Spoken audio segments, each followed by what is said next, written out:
साथियों नमस्कार। पराग सिंघल आगरा से प्रबंध संपादक कर जानकारी टैक्स पत्रिका है, पिछले 15 साल से प्रकाशित हो रही है। इसके अलावा संस्था है association of tax payer and professional, उसका नेशनल जनरल सेक्रेटरी, जिसकी एक आम सभा जो है और टेक्निकल सेशन आगामी 6 और 7 जनवरी को ग्वालियर में होने जा रही है। यदि आप चाहें आना, शामिल होना चाहें टेक्निकल सेशन में, तो मुझे सूचना कर दें। 9410664214 पे मेरा व्हाट्सएप नंबर है। और आज की वीडियो का टॉपिक है आईटीसी लाभ लेने हेतु माल रिसीविंग का एविडेंस बहुत ज़रूरी है, क्योंकि आप देखा होगा 17, 18, 18, 19 के सेक्शन 61 में जो ऑडिट हुए हैं, उसके बाद में 73, 74 के नोटिस आए हैं, उसमें मिसमैच के जो मामले आए हैं सामने, उसमें यही है कि आपने भले ही पेमेंट कर दिया है बैंक के थ्रू और माल भी आ गया, लेकिन जो गुड्स है, मूवमेंट ऑफ द गुड्स के इशू पर प्रूव न होने के कारण, क्योंकि उस समय ई वे बिल नहीं था, ई वे लागू हुआ 1 अप्रैल 2018 से, तो 17-18 में ई बिल नहीं था, तो उस समय के मिसमैच की शिकायतें बहुत आई हैं। और चूंकि जीएसटी 2 जो था सेक्शन 29 के अंतर्गत 38 के अंतर्गत, उसमें भी हम वेरीफाई नहीं कर सकते थे, ना उसमें एडिशन डिलीशन कर सकते थे। गवर्नमेंट ने अक्टूबर 17 में इसकी सुविधा हटा दी थी पोर्टल से, तो बहुत सारे मिसमैच के मामले सामने आए हैं। तो मैं आपको बता दूं, इस बारे में मेरे को जो है गाइडेंस दी है मेरे वरिष्ठ हैं संतोष गुप्ता जी कानपुर के, जो संपादक भी हैं कर जानकारी के और हमारे एसोसिएशन के वाइस को चेयरमैन भी हैं, कि जीएसटी एक्ट के सेक्शन 16 के तहत आईटीसी लेने के लिए शर्तें निर्धारित की गई हैं। ये आप जानते ही हैं। पहले जो रजिस्टर्ड परचेजर है के पास रजिस्टर्ड विक्रेता द्वारा जारी टैक्स इनवॉइस या डेबिट नोट होना अनिवार्य है। मतलब जो रजिस्टर्ड डीलर है, परचेजर है, वो रजिस्टर्ड सेलर से टैक्स इनवॉइस होना चाहिए या डेबिट नोट होना चाहिए। कंसर्निंग माल की प्राप्ति क्रेता द्वारा की जानी चाहिए, मतलब मूवमेंट ऑफ द गुड्स होनी चाहिए।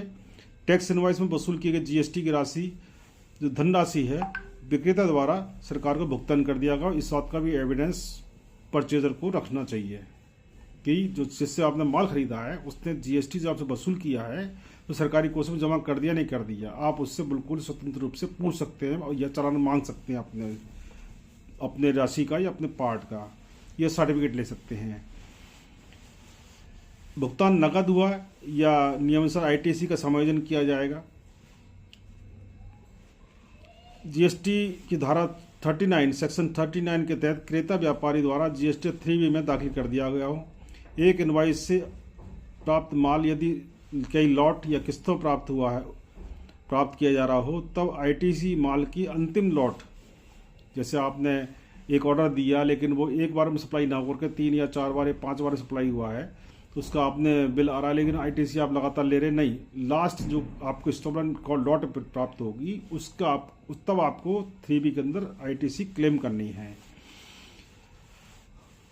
परंतु माल के विक्रेता पंजीकृत डीलर को माल का भुगतान इनवॉइस तिथि से 130 दिन में होना चाहिए। लेकिन आपने माल परचेज कर लिया, तो आईटीसी क्लेम कर ली, तब तक आपकी आईटीसी का दावा मजबूत नहीं हुआ। लेकिन उसमें कंडीशन ये भी है जीएसटी एक्ट के अंदर कि आपने माल परचेज किया है उसका भुगतान 180 डेज में हो जाना चाहिए, 80 डेज 180 दिन में हो जाना चाहिए।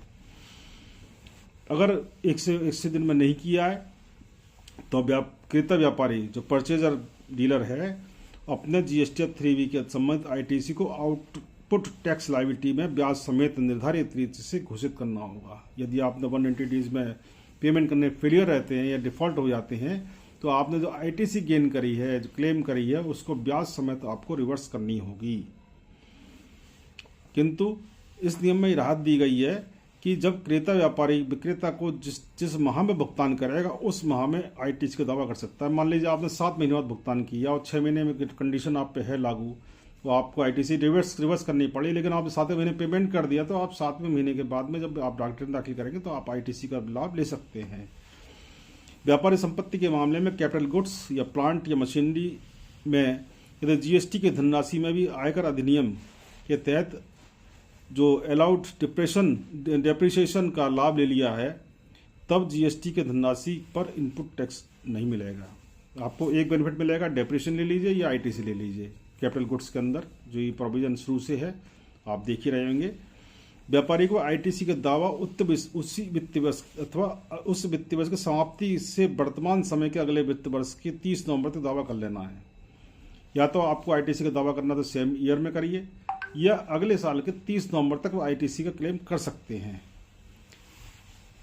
ये दावा 3B के माध्यम से होगा। यदि दावा 116(4) सेक्शन 16 सब सेक्शन 4 में निर्धारित अवधि के लिए नहीं किया गया है, तब क्रेता रजिस्टर्ड डीलर को आईटीसी का लाभ अनुमन नहीं होगा। अगर आपने नहीं किया सेक्शन 16(4) में तो आपको नहीं मिलेगा। संबंधित वित्तीय वर्ष के वार्षिक रिटर्न यदि इस अवधि से पूर्व दाखिल किया है, तब एनुअल रिटर्न दाखिल करने से पूर्व ये दावा कर लेना चाहिए। यदि आपने एनुअल रिटर्न दाखिल कर दिया है, उसमें आईटीसी क्लेम नहीं करी है, लाभ नहीं लिया है, तो उसके बाद में आप आईटीसी का दावा आपको लाभ नहीं मिलेगा, ना क्लेम मिलेगा। फाइनेंशियल ईयर 17-18 के मामले में यह भी शर्त लगाई गई है कि मार्च 19 तक यदि सेलर डीलर है, जो विक्रेता व्यापारी द्वारा मार्च 19 के जीएसटीआर 1 में दाखिल करने की तिथि अर्थात 11 अप्रैल 2019 तक जीएसटीआर 1 दाखिल नहीं किया गया है, तो आईटीसी का लाभ क्रेता व्यापारी को नहीं मिलेगा। यह शर्त फाइनेंशियल 18-19 उसके आगामी वर्षों के मामले में लागू नहीं की गई है। केवल 17-18 का बेनिफिट दिया गया, आपको 18-19 में कर सकते हैं। आईटीसी का लाभ केवल व्यापार से संबंधित खरीद बिक्री पर ही अलाउ है, सेल परचेज पर। ये नहीं कि आपने पर्सनल यूज की चीज़ें ली, मोबाइल ले लिया, या आपने कंप्यूटर ले लिया, या आपने जो है टीवी ले लिया दुकान पे लगाने के लिए, ऑफिस में लगाने के लिए, उस पर भी आईटीसी ले रहे हैं आप। या आप और भी चीज़ जैसे जिसकी सेल परचेज नहीं कर रहे हैं उसकी भी आईटीसी ले रहे हैं ना, जिस गलत है, इस पर आपको आईटीसी बिल्कुल भी नहीं मिलेगा। सेक्शन 17 सब सेक्शन 5 के तहत वर्णित परिस्थितियों, जो सेक्शन 17 है और सब सेक्शन 5 के अंदर जो भी दिया हुआ है, आईटीसी का लाभ अनुमन नहीं होगा। कैपिटल गेन वगैरह जो है उसमें, जैसे व्हीकल का ही मामला है, बहुत सी चीज़ें ऐसी दी हुई है, आप पढ़ेंगे इसको। समाधान अपनाने वाले व्यापारियों को भी आईटीसी का लाभ नहीं मिलेगा। जो कंपोजिशन डीलर हैं वो भी आईटीसी का लाभ नहीं ले सकते, शुरू से मालूम है इस बात का। उक्त शर्तें आईटीसी का लाभ लेने हेतु अनिवार्य की गई हैं। व्यापारी को इस पर ध्यान देना चाहिए, जिससे आगे कोई भी नोटिस ना आए। और इस मामले में कुछ अच्छे डिसीजंस भी आए हैं।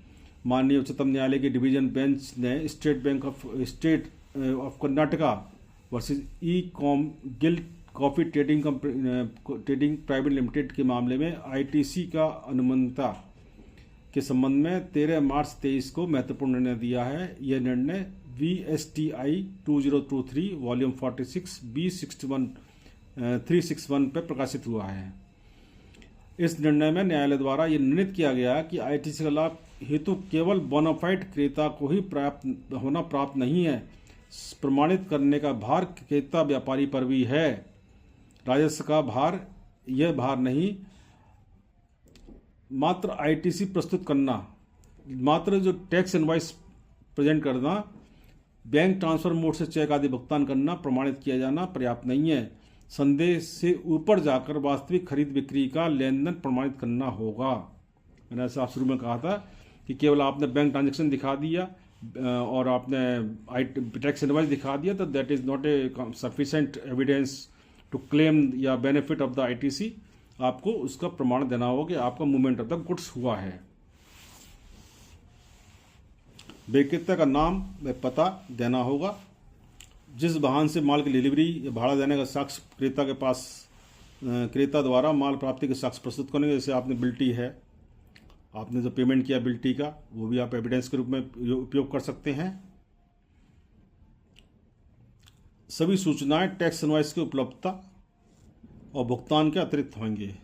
सबसे मेन चीज़ ये है कि आप टोल का रसीद नहीं सकते कि टोल रसीद 3 महीने उड़ जाती है, क्योंकि वो मतलब रीडेबल नहीं है, उसके बाद होती है। तो आपको ट्रांसपोर्ट की बिल्टी, और फिर ट्रांसपोर्ट पर कई दिनों का माल लदा हुआ, तो आप कहाँ तक टोल अपना किस को देगा वो।